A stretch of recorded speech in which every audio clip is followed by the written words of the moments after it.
Okay.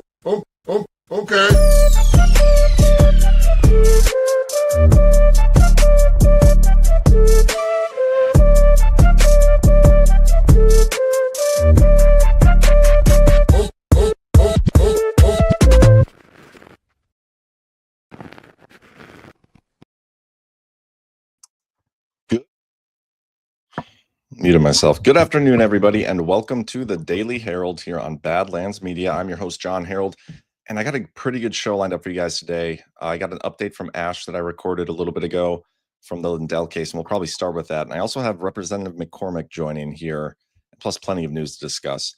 Before we get into any of that, let's get a quick word from our sponsors of today's show, and then I'll play the Ash recording, and then hopefully by the time that's done, McCormick will be joining us. So first up, we got My Fireside. This is a great gift with Father's Day right around the corner. Welcome to My Fireside, proudly American-made fire pits crafted from 100% heavy-gauge stainless steel for unmatched durability. Fully customizable with interchangeable plates, they're built to last. Unlike competitors' closed-box designs, their fire pits deliver 360 degrees of radiant heat for everyone to enjoy. As a veteran-owned and operated company, they even include a free pocket declaration of independence and constitution with every order, plus a portion of each purchase supports the Semper Fi, America's Fund. Get yours today and experience the warmth of freedom. Visit badlandsmedia.tv/fire.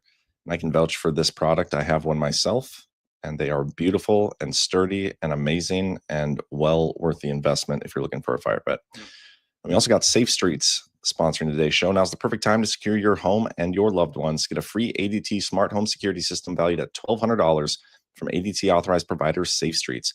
Plus, get a Google Nest doorbell camera at no cost and a $200 Visa gift card from Safe Streets, the most trusted name in home security, with more than 106,000 4.9-star Trustpilot reviews.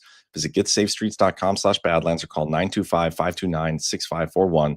That's 925-529-6541 to speak to a representative today. $99 customer installation charge and purchase of new monitoring service required for their termination fee to apply. All right, so Ash is at the courtroom today. She said they didn't have much going on in terms of stuff this morning. After we recorded, she sent me a text and said that Mike was back on the stand. He's very animated this morning. He keeps talking over the judge. He's been on the stand 10 minutes, and he's been rebuked twice.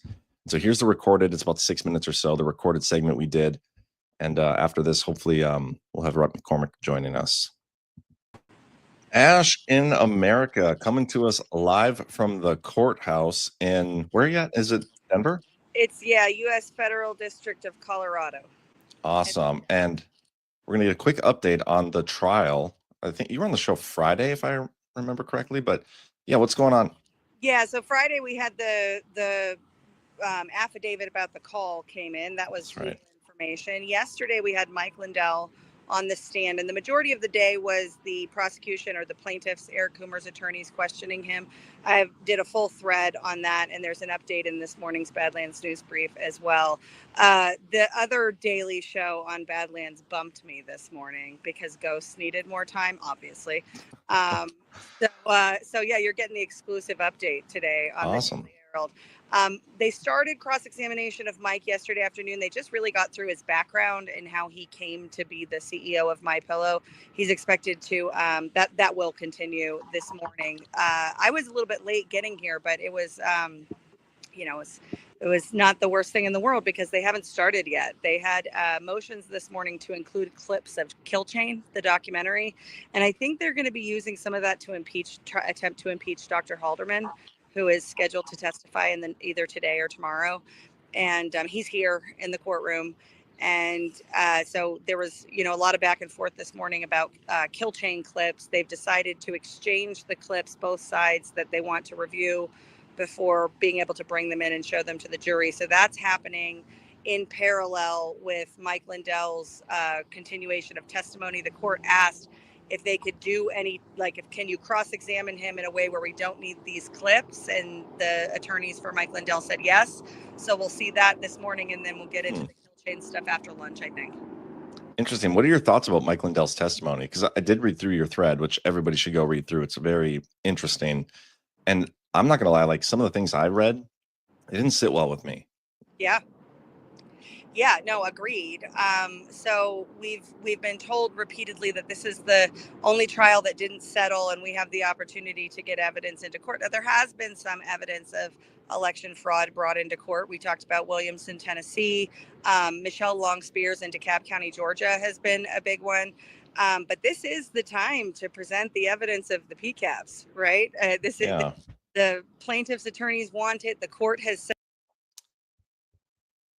Okay, guys. I think I'm going to bring on Representative McCormick right now. So hold for processing. So I see him in the chat. We'll continue up with the Ash recording here after we're done. Welcome to the show, Representative McCormick. Thanks. Good to be with you today. Glad to have you here. I want to start things off. Things are getting a little spicy down in LA, and I figured that'd be a great place to start our discussion. What are your thoughts about what's going on in with the protests and Trump's handling of it down in LA? Well, first of all, it's a shame because they're destroying their own society. If they want to purport that they belong there, the worst thing you could possibly do is wave around a Mexican flag and destroy property, and then create havoc, interrupt commerce, interrupt people trying to get to where they're going. That's not a good way to say we belong to this society. It's a horrible message. It's basically saying, hey, we're from Mexico and I'm invading you, and we're going to make your life miserable unless you allow us to break laws. That's what it says to me anyways. Now, I get it. I understand people who come here for a better way of life, but this is not the way to do it. Forcefully to say we're proud of breaking laws. We're going to force you to allow us to do this. Wrong answer. I can't imagine myself doing that in any other foreign country. If I go to another foreign country, I am going to behave as best as possible so people will actually want me there, not want me to leave. Furthermore, Newsom's handling of this, ridiculous. The local principalities, ridiculous. If you don't protect people's property, if you rely on the president to do the right thing, what kind of message does that send to the people that live there, who actually have a vested interest in peaceful existence? That shows them everything they need to know about how crazy California's got. I mean, we already seen the lawlessness and what that resulted in San Francisco, and how they actually fired a bunch of politicians who wouldn't do their jobs to protect their society. And now you have a society in LA that's suffering equally, and they're going to reap the repercussions of this. This isn't going to go bad on Trump. This is going to go bad on Newsom. He's in the catch-22 because he didn't activate the National Guard. Now he's going to try to sue Trump because Trump wanted to protect its citizens. Shame on them. The fact that we had to activate Marines in order to get this under control. And I'm a Marine for 16 years. I mean, being a Marine is very near and dear to my heart. He's putting Marines in jeopardy. He's putting their society in jeopardy. And I'm very concerned that the liberals will do everything they can to be disruptors, to make themselves into martyrs, to actually create a scene. But this is all based on what Newsom did not do, not speaking out and openly against the violence, against the vandalism, against the interruption of commerce. This is a horrible precedent for Newsom. The difference between when George Bush did this before is the governor actually said, hey, we need your help. Newsom's not doing that. He should be held accountable. Yeah. So thank you for your service, by the way, as a Marine. Trump and those closest to him are using the rhetoric of this being an insurrection. And I'm curious if you agree with that rhetoric, and if you think if Gavin Newsom should be arrested and charged with inciting an insurrection, and some of these other Democratic officials. Now, first of all, I don't think he incited it. I think it's incited because a bunch of people who have been pampered by the left that basically said, come on in, we're going to treat you by giving you free things, by allowing you to come in to actually warp the census so we can actually have more representation politically, so we can have extra congressional seats that we're losing otherwise because people are moving out of California who actually produce things and produce income and businesses. They're trying to replace that with somebody who came here illegally, and now they're upset about it. And of course, you could say they incited it, but I think basically a certain demographic got spoiled. Now they're realizing, hey, we may actually be deported, and they're angry about it, and they're violent, and they're waving around a foreign national flag. So I don't know if you can have insurrection by a foreign national. I think that's actually called an invasion. And in this case, a violent invasion. So let's call it what it is. It's an invasion, not an insurrection. Yeah, but some of these Democratic leaders, if they're supporting it and defending the invasion, wouldn't that be, some sort of insurrection or treason? Because I know this is a political kind of minefield for some people, but we got to, call it for what it is, a spade, if that's what they're Yeah, doing, especially after what they did to Trump. I get what you're saying. I want to be careful not to be a hypocrite because I thought they were ridiculous when they're calling Trump an insurrectionist. Yeah. I'm very careful about what I identify as what. Hey, look, these people shouldn't be here. You're going to wave around a foreign national flag. Those people need to be accountable. I hope that Newsom gets kicked out of office. I hope he loses all his ability to ever run for presidency. I hope that we can financially. Matter of fact, I came up with a bill just this week that we're going to submit that basically, if a governor it doesn't do the right thing and the president has to act on his behalf, then we get to charge the state for the National Guard and the bill instead of charging the federal system, just to hold governors accountable so that they don't have to avoid real politics, real decisions, and doing the right thing for their people. So I want to hold them accountable, but I just don't see there any, just like Trump couldn't be held accountable legally. I don't want to waste time and money in a legal system that we're not going to really have a realistic chance of prosecuting. I just want to make these people seem as weak as they are and hold them accountable that way at the balloting box, hold them accountable fiscally and get rid of them. They're just horrible politicians with horrible policies. And we want to make that the focus rather than something that it's not. Okay. So you brought up the election system and holding them accountable at the ballot box. I personally, and I know a lot of people that watch Badlands Media, we have very little faith in our electoral process. We think the elections are fraudulent. And I don't think we've ever really gotten to the bottom of that. Do you think Congress at any point will address the fraudulent election system? And I know that's a tough question too, because a lot of the people that are elected to Congress and government are beneficiaries of that fraudulent system. So it's hard to imagine them wanting to fix it. But I'm curious what your thoughts are on that, and if you guys have had any discussions behind the scenes on that. Well, this goes back to your statewide systems, right? So we can control the federal elections, no doubt about that. We have the right to control federal elections, and the fact that we are doing that at the federal level is good. The problem is when you get to California and states like that want to have illegal immigrants vote in elections, whether they be local or whatever. We have to make sure, first of all, they're not allowed to vote in federal elections. And then once again, I think they're going to suffer. When these people come in here and say, we're going to raise taxes, I think the upper crust of California has to pay about 57% in taxes. That's not counting sales tax. Jeez. That's just income tax. When you add state and local along with federal, I mean, these guys are getting slaughtered. They're getting close to 2/3 of their income being consumed by taxes. When you add in the sales tax, I mean, it's just ridiculous. They're going to rebel and they're going to walk with their feet. They're going to find ways. And pretty soon, California, who's already kind of going bankrupt now, especially now that they're not being subsidized by the federal government and bailouts by Pelosi, they will see a reversal of fortune, just like Europe did when they went too far left. This is like what we're trying to keep the United States away from at the federal level. This is why it's really important to have the ability to win the hearts and minds of our young people. And this next generation, they're libertarians at heart. That means they don't want the government involved in their personal affairs or their corporate affairs. We should be paying attention as politicians to give them back their rights to make a good living, their rights to life, liberty, and the pursuit of happiness without the interference of an overbearing government. That is the main purpose of a government. I totally agree with you. And so let's kind of transition to this, the big, beautiful bill. And personally, I don't think it's all that beautiful, and it's mainly because of the 1,000 pages. Like, I don't like the idea of a 1,000-page bill being shoved down my throat, adding $4 trillion to the deficit or the debt ceiling. I know there's a lot of Trump's agenda within this bill, which I do think is a good thing, but I'm curious what your thoughts are on it overall. Because, just back in December, I think it was, we had that other bill that was 1,000-some pages. It caused this big kerfuffle, and then everybody kind of backed down, and it was like 100-some pages after that. What are your thoughts on the bill, and what do you think it's going to pass as it is to the Senate, or what's the status on it? Yeah, so I'll start at the beginning. When you mentioned the CR that we passed in December, I was one of 38 members to vote against the first CR because I didn't think it was good enough. And then the second CR, we actually made worse. And I was one of 34 to vote against that one too because I didn't think it was good enough. In other words, I'm a fiscal hawk. You can see the fiscal cliff coming from a mile away. I mean, this is easy. It's simple math. In the next 10 years, matter of fact, the next 7 years, you're going to have Social Security go bankrupt. It's going to have an automatic 21% cut unless we add massive amounts of debt to our already huge amount of debt of close to around $37 trillion. In about 8 to 9 years, you're going to have the same thing with Medicare, which is going to have an automatic 11% cut, or once again, add a massive amount of debt to the budget. And then, of course, the budget crisis, which we're right now we're approaching, I think, about a third of our budget being spent on just debt interest payments. That's ridiculous. That's going to, it already consumes more than the military. And now the price of that borrowing is going to go up because we just got downgraded by Moody's. It's the second time in 2 years. That means another $9 trillion in the next decade of interest payments on top of what we were already paying.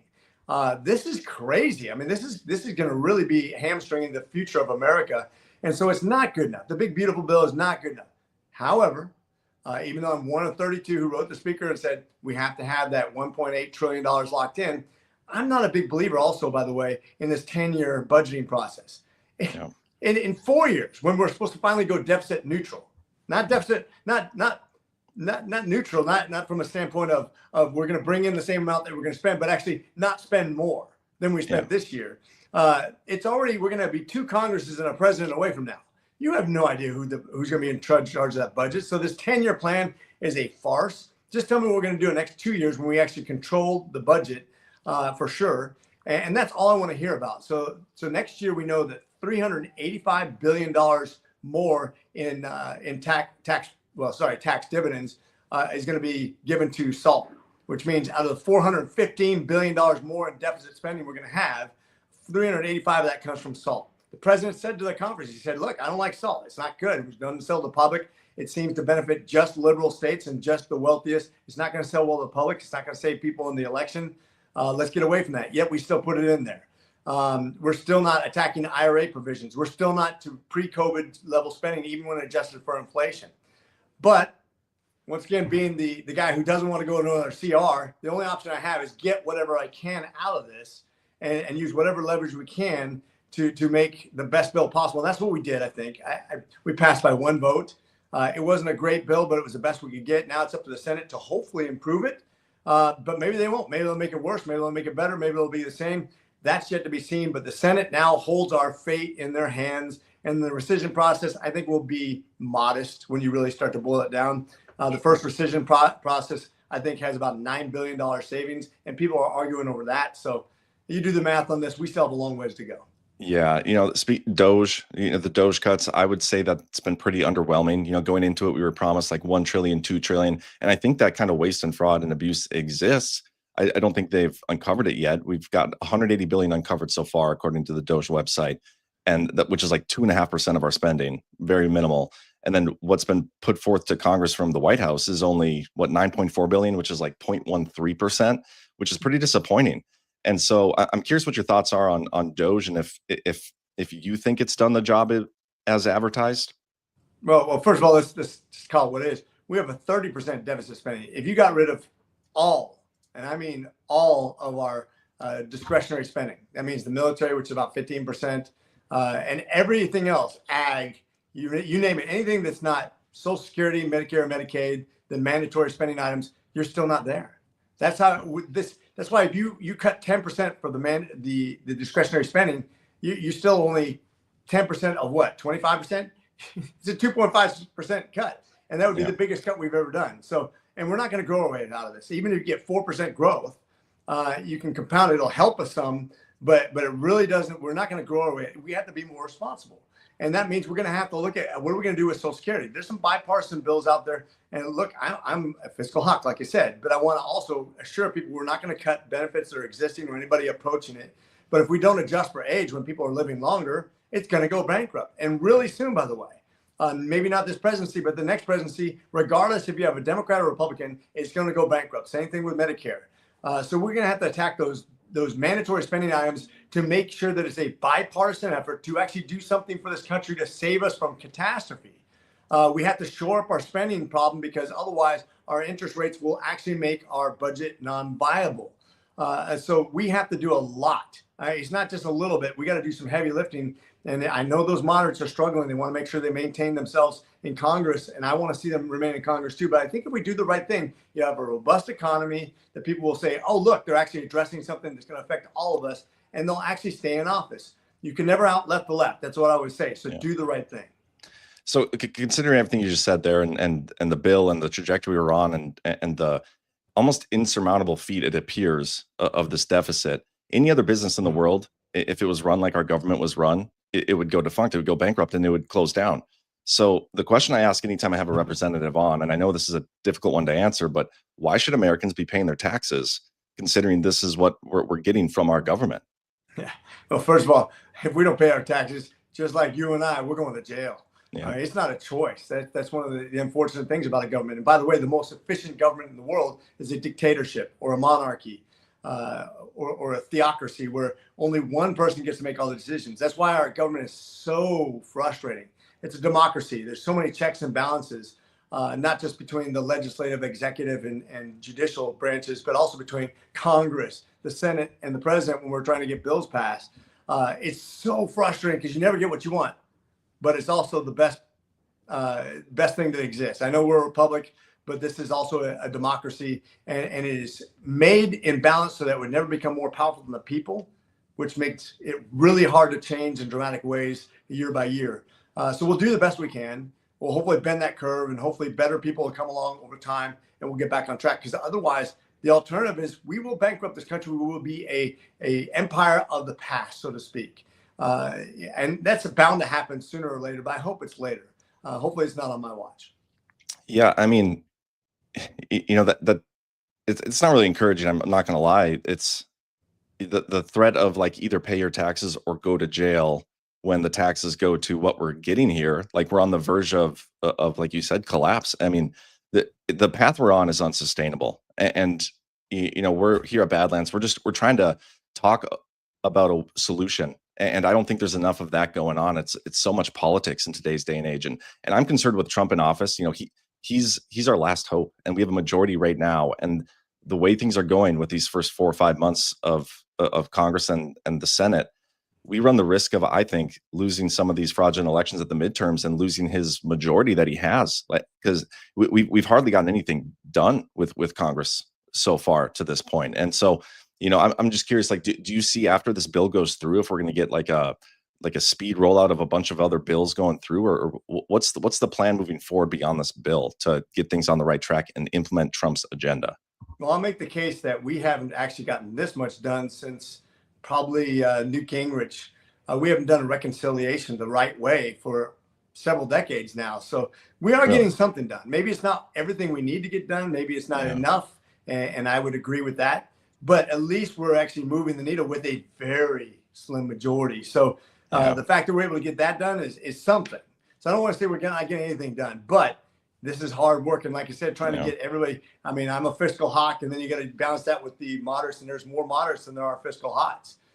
So to get anything done right now with a 4 or 5 vote majority is something. But you're right, we need to do more. And unfortunately, we always reach critical mass last second. It's a knee-jerk reactionary instead of visionary. And that's the problem with government. But that's usually when we find our backbone, is when our backs are against the wall. That's why we wait too long to prepare for wars. And that's why it takes us a while to adjust. But unfortunately, once again, we have a system that's inefficient on purpose.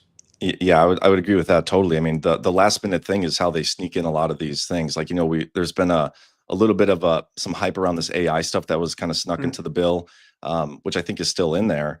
And, I don't know if the Senate will rescind that or not. But Mark Green, it was just announced today, he's leaving the House. So I think that even lessens the majority. I don't know if you have any comment on that. Yeah, he'll leave after the rescission process, which is good. I mean, he's a very good friend of mine. I hate to see him leave. I understand why he's doing it, but I hate to see him leave. But as far as that AI provision, and I was on the AI task force. I'm on cybersecurity. I just went to an AI conference that was bicameral and bipartisan this morning, talking to industry leaders in the AI industry. And first of all, let's realize that all AI folks want to make sure that we don't have 50 different regulations for 50 different states. There's an interstate commerce clause that protects our industries against that sort of thing. This is interstate. This is not just interstate, but international trade. What we want to make sure is that I asked them to take a look at the Senate, from the Senate side, before they send it back to us, to make sure that language is tight, that it doesn't preclude that the government would be able to say, look, you have to have an AI supercenter in your district, or not be able to because of the federal government. But it's very good, I think, and that's why I don't want to see this vilified. I want people to have a realistic viewpoint. If you would have limited the internet with 50 different states having regulations, we would not be competitive in the world right now. If we do this with AI, we will not be competitive in the world right now. That's just how it works. This is such a fast evolving technology that if we fall behind, and we have 50% of the researchers in the world for AI exist in China. They're far outspending us with their government and investing in the future of technologies. The only thing saving us is our private industry, which if we overregulate with 50 different states coming with 50 different regulations, we will fall behind and it will punish us for the rest of our lives. I promise you, the most transformative technology in the world. If we fall behind, we will regret it. Now, we want to make sure we protect people's security. That's up to us as a federal government to make sure that we oversee this interstate and international commerce. But we need to get on that right away so that states don't feel obligated. This is kind of like what we had with the surprise billing. Surprise billing, a lot of states were trying to put in their own provisions because the federal government waited too long. And then when we came up with something that was not tightly worded, and of course it was abused.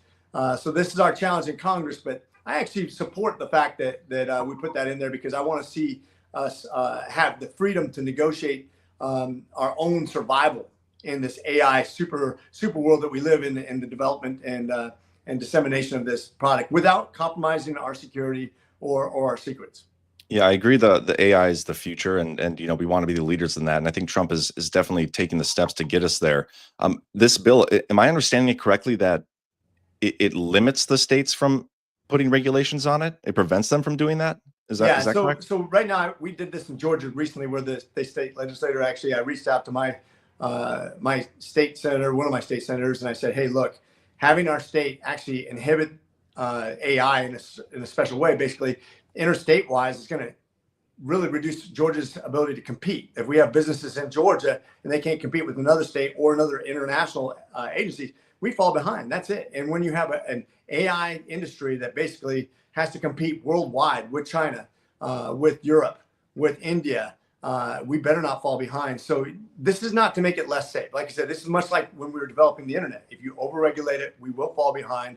We can do things at the federal level to make it safe, to make it sure that our information is secure. And by the way, we already have digital laws that if enforced, basically do that already. But we can make it more specific, more germane to this AI process. But we already have laws that protect people in very real ways. We're looking at some bipartisan efforts, bicameral efforts to make that locked into place. But yeah, very much so. We don't want to have states making laws that make us have a disadvantage against our peers internationally.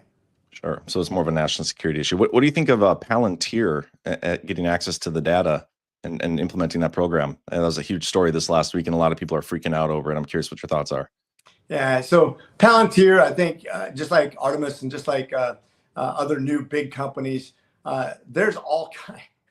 Your phone has access to tons of information that's disseminated to people right now. That's why we're worried about TikTok. TikTok had all your private information, and yet we still have TikTok, and we made a law to get rid of it. Why is that? Because we right now think that there's some sort of advantage to it. I want to see it gone unless it's sold. It needs to be sold.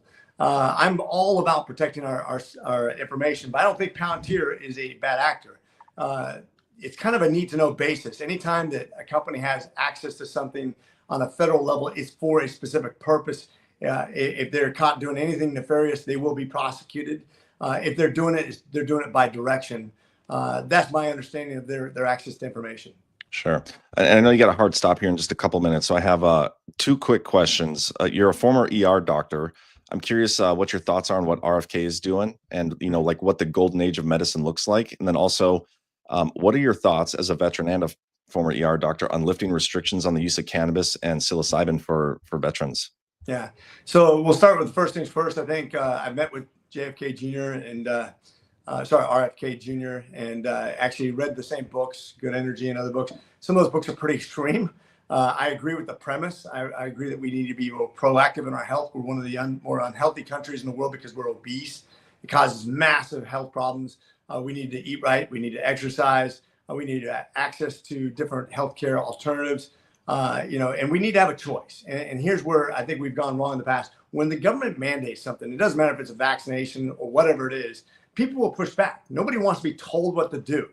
And so if you want to sell a vaccination, first thing, the worst thing that you can do is say you have to. Americans will be like, I'm not, because you cannot tell me what to do. Kind of like our taxes, right?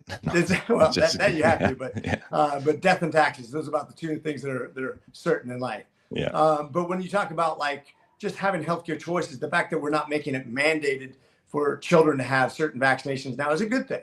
Now people can actually have a good conversation with their physician, make a good choice, because not everything needs to be mandated. Matter of fact, different people benefit, some people are harmed. We have to make decisions based on who has immunity, who has risk for what conditions, if it benefits them or not at certain ages. These are great discussions to have with your physician, to research before you make a decision, not to be forced down your throat with one-size-fits-all policies. So I like his approach. It gives you more flexibility, more information, and you get to make decisions based on your information that you have available. That's awesome. And okay, the last question was the use of cannabis and psilocybin for veterans, lifting those restrictions. What are your thoughts on that? Yeah, I think when you're talking about treating PTSD, I think it's one of the things that's outside the normal realm. I think it's being tried, not just that, but other different things, everything from ketamine, cannabis, mushrooms, and so forth. I've heard really good things about it. I think it needs to be continued to be studied and used by physicians who know what they're doing, who are using evidence-based medicine to treat patients in the best way possible in non-addictive ways. And as far as I know, these things are not addictive, especially when they're used appropriately. And I want to see our veterans as healthy as possible, with the best long-term prognosis as possible. And if this is a way to do it, let's do it. Awesome. Well, I appreciate your time, Representative McCormick. Good luck getting stuff sorted out up there. I know you guys got a huge mountain to climb. So always a pleasure. Thanks so much. Semper Fidelis. Thank you. All right. Appreciate Rep McCormick joining the show today. He's the third congressman I had. I was not too excited about his answer about the taxes, like do it or go to jail. It is what it is, I guess. I'll talk more about that after I rewatch it and clip that stuff out. But I'm going to go back to what me and Ash were talking about in this recording, and then we'll get to the rest of the show. I'm just rewind it a little bit. So we got like 3 or 4 minutes left on this. And so if you guys have any thoughts on the McCormick interview, let me know. And we have the opportunity to get evidence into court. Now, there has been some evidence of election fraud brought into court. We talked about Williamson, Tennessee. Michelle Long Spears in DeKalb County, Georgia has been a big one. But this is the time to present the evidence of the PCAPs, right? The plaintiff's attorneys want it. The court has said they'll allow it, and they're not doing it. It's surprising to me that Jeff O'Donnell isn't called in this case, the lone raccoon, because he's, as far as I know, the one person who claims to have met Dennis Montgomery and validated the PCAPs, and he's not a witness. Now, we do expect Dennis Montgomery clips or deposition to be introduced before the jury. Unclear if that's going to be written deposition and video deposition. We're all hoping it's video deposition because no one's ever seen him, but we'll see what happens. Yeah. So like some of the testimony, it almost sounded like, I mean, the PCAPs may have been fabricated. Like that's the vibe I got. And that's concerning because there was a whole movement and shift in mindset around these PCAPs. And so, I mean, what's your indication on that? Do you think they're real based on testimony so far, or any thoughts on that? I don't think that there's been any evidence suggested to show that they are real. The closest we got was Kurt Olson testifying that the analysis of them was inconclusive. Mike has said that he believes that they're real, but that's the only testimony that we have. Interesting. Also, what I found interesting of your thread yesterday was when the Coomer's attorneys were questioning Mike about the symposium. And it was as if Mike had no control over what took place at the symposium. And like they were really grilling on him. Like, how did Tina Peters get on the stage? How about Joe Oltmann? All these people, did you meet them? And that's where some of the concerns came up for me. It's like Mike didn't appear to be being fully truthful based on stuff that I personally know. And so I don't know if you have any insight to add to that. It was just again, concerning some of the questioning and answers from Mike. Yeah. Now, so some of it's true. I think that Mike didn't know how people were getting on the stage. And I think there was a shift in the cyber symposium where Colonel Waldron and Kurt Olson sort of took over what was going on. Now, this was coinciding with the red team saying the PCAPs are bullshit. And so, a need to kind of change the trajectory of the stage event. So some of the, I don't know how that person got on the stage, could be true. I will say that there were things that, like you said, my firsthand experience disputes the testimony that was given, and that's very concerning. Yeah.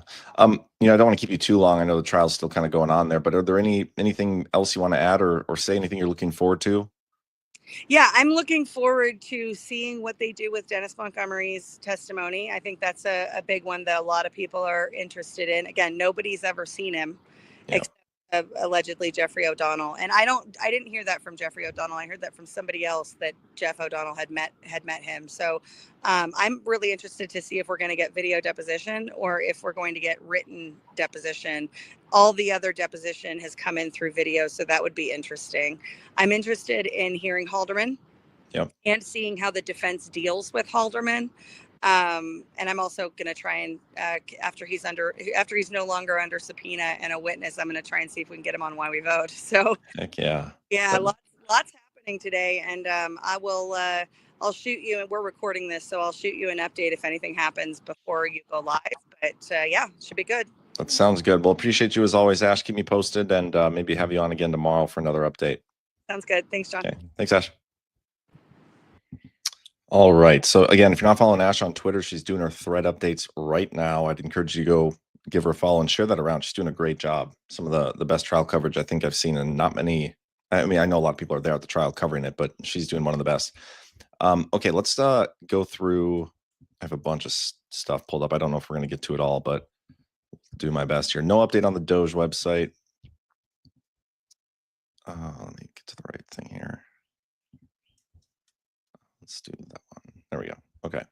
No update on the Doge website. There was one new thing added to the White House website. The president gave a permit authorizing Green Corridors LLC to construct, maintain, and operate a commercial elevated guideway border crossing near Laredo, Texas, at the international boundary between the United States and Mexico. So they're adding a border crossing in the middle of like one of the most public immigration disputes of all time right now with the LA protests. So I think that's kind of maybe a little hypocritical and funny, but whatever. There's some videos of Trump here. I'm going to play this clip. This was today. You have to remember, I've been here before, and I went right by every rule, and I waited for governors to say, send in the National Guard. They wouldn't do it. They wouldn't do it, and they just wouldn't do it. It kept going on and on, got worse and worse. And in Minneapolis, that city was burning down 7 days, and I said, I don't care. The governor, who's a governor that just happened to be running for vice president, a total, you talk about an incompetent governor, he's an incompetent person. That he was picked, well, I was actually very happy he was picked for other reasons. But this guy wouldn't call the National Guard. And we ultimately just sent in the National Guard. We stopped it. But that was after 7 days. And I said to myself, if that stuff happens again, we've got to make faster decisions because they don't want to do it. The radical left, it's usually radical left, and it's usually governors that are Democrat, and they don't want to call them in. They don't want to save lives. They don't want to save property. They don't want to call them in. I don't know what it is. We sent them in, not early, we sent them in late as far as I'm concerned. But big problems, as you know, 3 nights ago, big problems were ensuing. If we didn't send in the National Guard quickly, right now, Los Angeles would be burning to the ground. Yeah, he's kind of taking the lessons he learned from the summer of 2020 and applying them to now, even though I think there's different reasons he kind of waited back then too. But I think he's handling this perfectly. I don't think he's going far enough. There's a article here we can go through, kind of like the fight between Newsom and Trump. This is from the New York Times. A war of words erupted Monday between Newsom and the White House, punctuated by President Trump saying that the governor should be arrested because he's done such a bad job leading California. I totally agree with that. The latest feud came after the weekend of clashes in Los Angeles as residents protested federal immigration raids and President Trump's decision to deploy National Guard troops without support from Newsom. Began when President Trump's border czar, Tom Homan, said he would arrest anybody, including Mr. Newsom, who interfered with immigration enforcement. The governor responded with a dare for Mr. Homan, come after me. Mr. Newsom said in an interview on MSNBC, arrest me, tough guy, let's just get it over with. Reporters then asked Mr. Trump on Monday if he thought Mr. Homan should arrest Mr. Newsom. He said, "I would do it if I were Tom. Look, I like Gavin Newsom. He's a nice guy, but he's grossly incompetent." Mr. Newsom responded by sharing on X a video of the president's comments and pinned it to the top of his feed to give it extra prominence. The President of the United States just called for the arrest of a sitting governor. This is a day I hoped I would never see in America, he wrote, calling it an unmistakable step toward authoritarianism. I'm pretty sure all these leftists were calling for the arrest of a president back when Trump was in office back in the day, and plus a former president when he was out of office for that period of time. So these guys are just hypocritical retards. It's funny to watch them say all this shit. We got this from Gavin Newsom as well.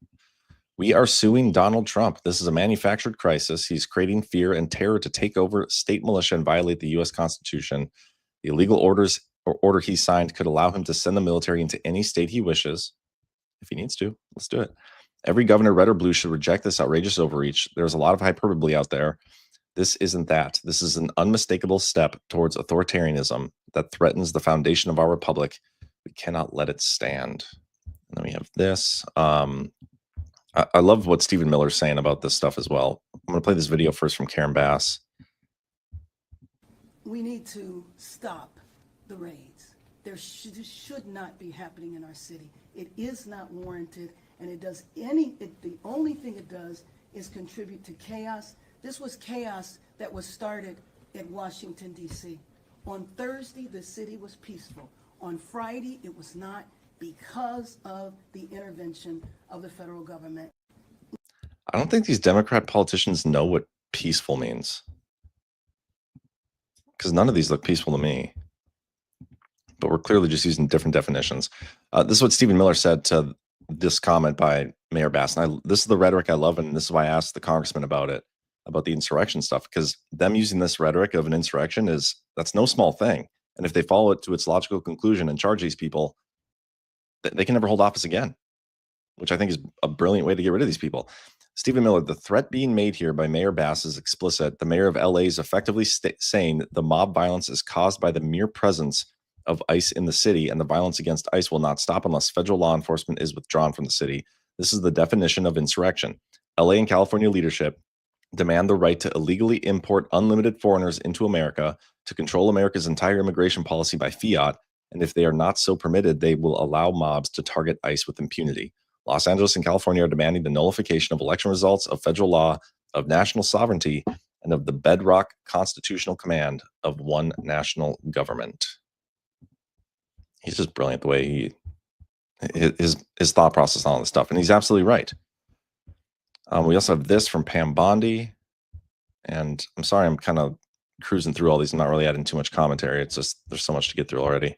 The cinder block case, Sean. Remember that case? We have breaking news right now. The case where the guy was breaking up the cinder blocks and he was throwing them at police cars. The federal officer had injured his hand. He was wearing a mask. The FBI has identified him. Bill Isali, our incredible U.S. attorney out there working with ATF, DEA, and the FBI have been doing a remarkable job. That guy has just been identified, and they are doing a search warrant on his house as we speak. And he has been identified. See his face. He is going to be on, his name is Reyes. He is going to be on the most wanted list. You have broken the news. His face is out there right now. That's him. He has been identified by great police work by the FBI. So you can run. You can't hide. We are coming after you federally. If you assault a police officer, if you rob a store, if you loot, if you spit on a police officer, we're coming after you. There you go. And then this is one of the craziest stories of all the crazy stories going on. This Democrat Minnesota state rep admitted, so this is an elected official, she admitted on the House floor that she's an illegal alien. Check this out. Because his mother had died. My father, as the one processing the paperwork, put my grandmother down as his mother. And so I am illegal in this country. My parents are illegal here in this country. The stupidity it would take for somebody to admit that they're an illegal alien in the midst of all this illegal stuff going on. Like, what is she doing? I mean, I'm glad she's that stupid because now they can get rid of her. And I think there's a very slim majority in the Minnesota House, if I'm not mistaken. This might even flip things. I could be wrong on that, but yeah, that was fascinating. I thought it was hilarious. Let's go to this story real quick because Mark Levin's a douchebag and I want to talk about it. Inside the MAGA versus Hawk battle to sway Trump on bombing Iran, an influential group of GOP hawks has launched a behind-the-scenes lobbying offensive, pressing President Donald Trump to not only back off his administration's quest for a nuclear deal with Iran, but greenlight an attack on Tehran by Israel. The campaign is raising alarms among Trump and his allies who have launched a counteroffensive to keep president's diplomacy on track. During a private lunch with the president at the White House last Wednesday, conservative talk show host Mark Levin told Trump that Iran was days away from building a nuclear weapon, an argument Trump's own intelligence team has told the president is not accurate. Levin urged Trump to allow the Israeli government to strike Iranian nuclear sites, which Trump has told Israeli Prime Minister Benjamin Netanyahu would torpedo the diplomacy. And that's Trump even had a phone call with Netanyahu on, I think it was yesterday, as they prepare response to U.S. nuclear proposal. We're basically waiting right now, I believe, for Iran to respond to the proposal. And while that's happening, Mark Levin is like, hey, let's just bomb the shit out of, sorry, swear jar, bomb the crap out of Iran and totally tank the peace talks. Like, what's the point of the peace talks and all the progress we've made on these peace talks if we're just going to bomb them? And it's just hilarious that Trump is surrounding himself with these kind of people who are totally in Netanyahu's pocket. But maybe it's an exposure op. I don't know. It has to be because it makes no sense. I've never been a huge fan of Mark Levin, and I can't think of any other logical reason Trump would highlight him other than to highlight his stupidity. China has a valuable card to play as it holds trade talks with the U.S. They're meeting right now in London again. President Trump has authorized his trade negotiating team led by Treasury Secretary Scott Bessent to ease up on some key export restrictions of U.S. goods to China that Washington had put in place for national security concerns. In exchange for immediately easing or halting some export controls, the U.S. wants China to release high volumes of rare earth materials. It's all coming back to those rare earth materials. So we'll see if we get a deal out of that too. We're waiting on quite a few. We're waiting on the Iran deal. We're waiting on the tariff negotiations with China. We haven't really had any other economic deals released, if I'm not mistaken. Remember when Trump said he had like 200 deals like ready to go? And then really all we've heard about is the China one. And so I wonder if they're waiting for after the China negotiation to end to move forward with the rest, but then also the Russia-Ukraine peace deal. Like there's a lot of stuff in flux right now. Anyway, let's keep moving on here. We got the DOJ narrowing foreign bribery enforcement, emphasizing U.S. interests. The Justice Department will resume enforcement of the Foreign Corrupt Practices Act with a narrower focus under Deputy Attorney General Todd Blanche. It's a big Trump ally here too, so it's a good thing. Aiming to reduce pressure on U.S. businesses. Future investigations will require top-level approval and center on misconduct that harms American companies' competitiveness involving critical infrastructure or links to cartels and transnational crime. I think this is a good move. I mean, you obviously want to focus in on bribery enforcement. RFK, the HHS has overhauled the Vaccine Advisory Committee to restore public trust. This is a great move. He's fired all 17 sitting ACIP members, and they're going to be replaced with new ones. Today, we're prioritizing the restoration of public trust above any specific pro or anti-vaccine agenda. The public must know that unbiased science, evaluated through a transparent process and insulated from conflicts of interest, guides the recommendations of our health agencies. I mean, it's going to be hard for me to ever say I fully trust anybody in government. So I don't know if this is going to go all the way to getting me to trust vaccines and stuff, but it's better than the same people still being there. So I'm definitely in favor of this move. ABC has suspended veteran correspondent after late night attack on President Trump and Stephen Miller. This is Terry Moran, and we're just one letter off from moron. So I'm just going to call him moron the rest of the time I read this. Veteran ABC News correspondent Terry Moran was suspended Sunday following a late-night post on X that criticized President Trump and Deputy Chief of Staff Stephen Miller. In the since-deleted message, Moran described both men as world-class haters, claiming that Trump views hatred as merely a tool for self-glorification, something he feeds off of to satisfy his ego, while Miller, he wrote, eats his hate. That's his spiritual nourishment, Moran wrote of Trump. Hatreds are his spiritual nourishment, he added of Miller. What a weird thing to post. And this guy had just interviewed Trump not that long ago. But anyway, so ABC confirmed Moron had been suspended, stating that his comments violated the network standards. I love when bad things happen to morons. So I'm good with that one too. I think I should have showed this earlier. This is from the New York Times, and this is how they're framing the rhetoric coming out from the right and Trump and his allies about the protests. They're calling them conspiracy theories and like fake images and all these things, disinformation. I just want to read these couple paragraphs here.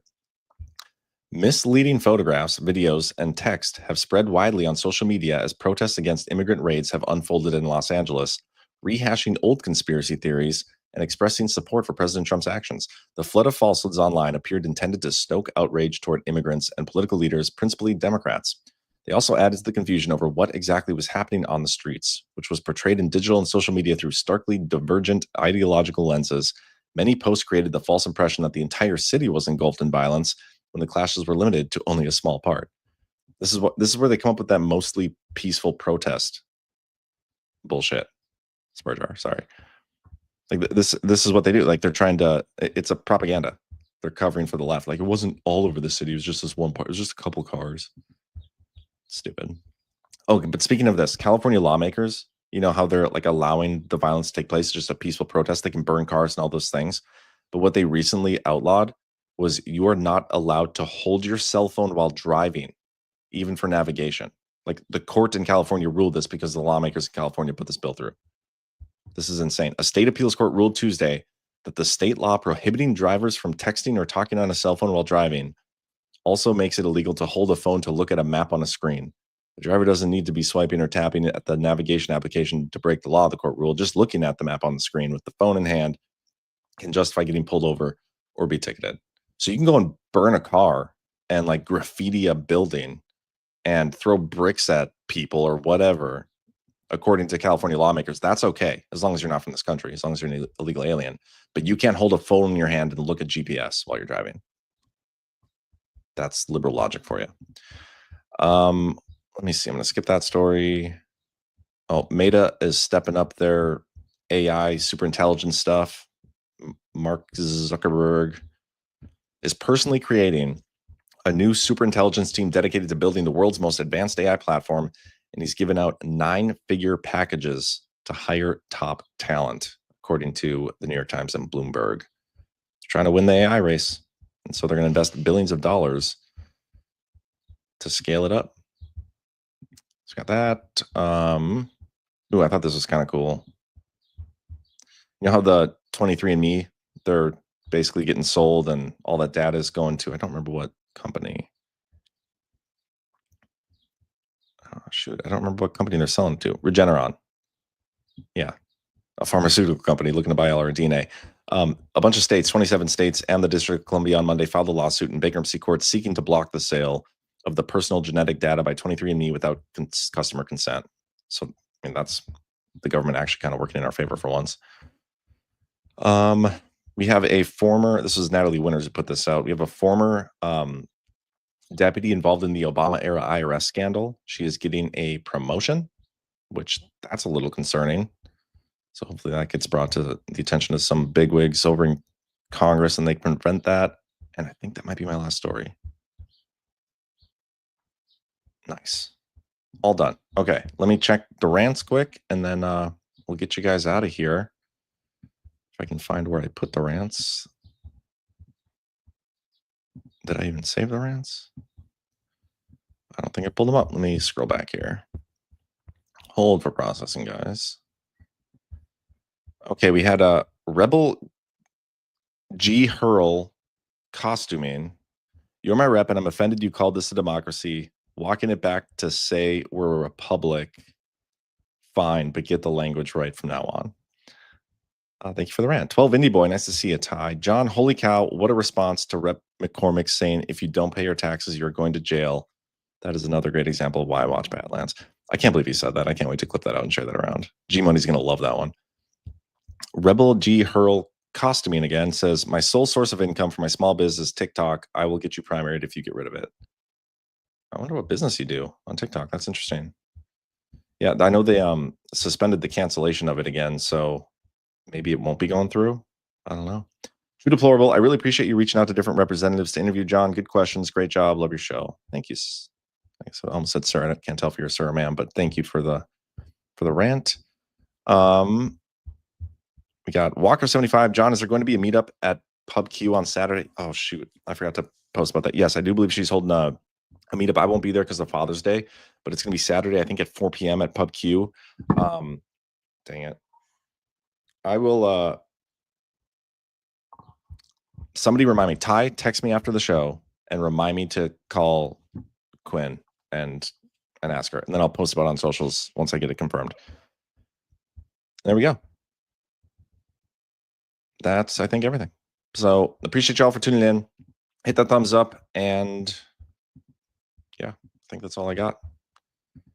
And yeah, make sure you guys are following Ash again. She's doing those updates and doing a great job. And then Only Lance tonight. I'm not sure if I'll be there, but we'll have a good crew. So make sure you tune in 10:30 p.m. Eastern. You guys have a great rest of your Tuesday. Extra, extra, read all about it. 2, 3.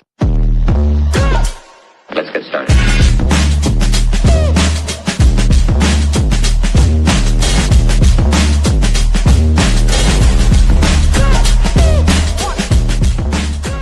That's what she said.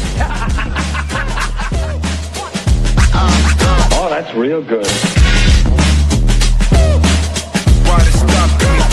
Stopping me.